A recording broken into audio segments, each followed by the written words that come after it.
One of the most popular games in history is chess. And even though there are plenty of video games you can play online, chess is still one of the most played games in the world. More than 600 million people a year play the game of chess. And one of the most interesting parts about this game is that throughout history, the rules didn't change very much, and the game you play today was very similar to the one played 1500 years ago. There is a mystery to the game of chess, and nobody really knows who invented it and where it was invented. Some say 2,200 years ago, the Chinese created the game of elephant, and it's similar to chess, but a lot of people deny it and say it's nothing like chess. Most people say the game from India. There was a wise minister, and he wanted to show the king a type of game that could show everybody in the country equally as effective, the soldiers all the way to the king. And on the side of these theories about who invented it, some say the Sasanian Empire invented chess, and it was named Chatrang, and Shatranj is the Arabian version. Also, the word checkmate came from the Farsi language back then. And one of the reasons some people say it came from Persia is because the word checkmate is used all over the world. It's good to know that in the beginning, the queen was known as the minister, but the Europeans changed it to the queen. In the Persian book of Shahnameh, or the Book of Kings, it is written that chess was invented in India, and it was brought to Iran to show the Sasanian king, Khosrow I, to see what he thought about it. It is also written that the Sasanians changed up the rules to chess. And for example, one of the rules that changed the game was that the rook and the bishop would move the same way. But the Sasanians said different pieces need to move differently, and they said the bishop or the elephant needs to move diagonally. And these changes made by the Sasanians made the game more enjoyable. It was also written in the Book of Kings that in the game of chess, there is no losers unless you make a mistake, and if you don't make a mistake, you will not lose. And the coolest part about chess is there is no luck on your side. It's all about intelligence and making the right move. Chess moves towards the west from Iran to the Byzantine Empire and to the Arabs, and the Arabs really love the game of chess. You have to know that when chess was introduced to the Muslim world, they thought that it resembles a statue, and it's considered haram if there is a certain statue in Islam. And that is why they had different looking pieces that didn't resemble anything. But it's good to know that in Islamic countries, chess was illegal because it was haram, and this rule remained in some countries until the year 1990.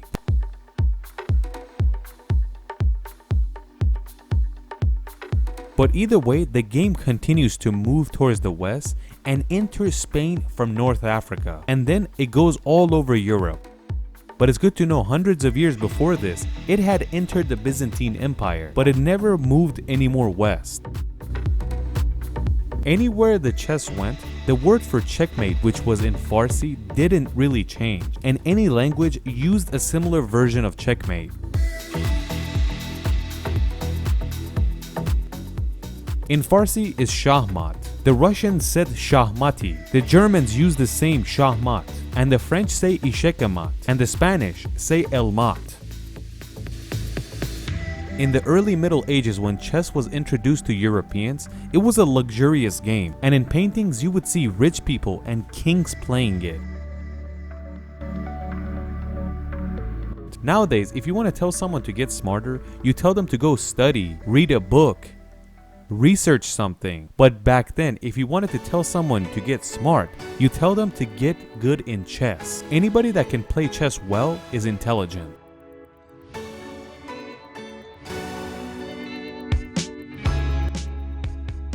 This piece is known as the elephant. But when it entered Europe, because of the way it looked and the way the mouth was cut, some people thought it was a bishop's hat. That is why in Western countries, it's usually known as bishop. When the Mongols get familiar with the game of chess, they think the bishop piece is a camel, so they still to this day call it a camel. Another word that still remains from the Persian language is for this piece, which is called the Rook, and the Persians called it the Rook. In ancient Persia, Rook is known as a chariot, but it was changed to a castle. The pawn has different names as well. Some countries obviously call it the pawn, and some call it a soldier. Everybody knows that the queen is the most powerful piece on a chessboard because it can move in all directions, but the Europeans were always trying to change the way the queen moved. The first thing they changed was change the name from minister to queen.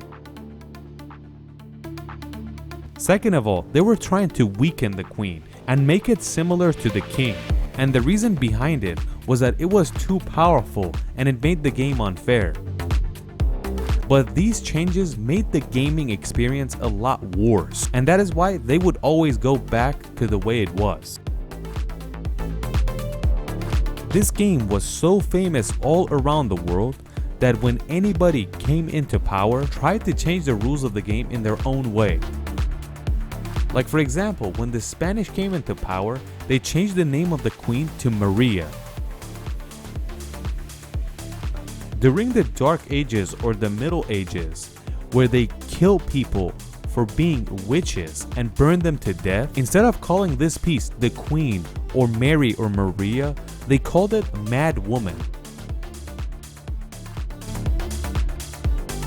Any religious leader that came into power during the Middle Ages, they always tried to make the game of chess illegal. And the main reason was that the people would bet with this game. But it's good to know, since day one when this game was invented, there has always been a competition and betting going on around it. And most of the time, it was the bet of intelligence.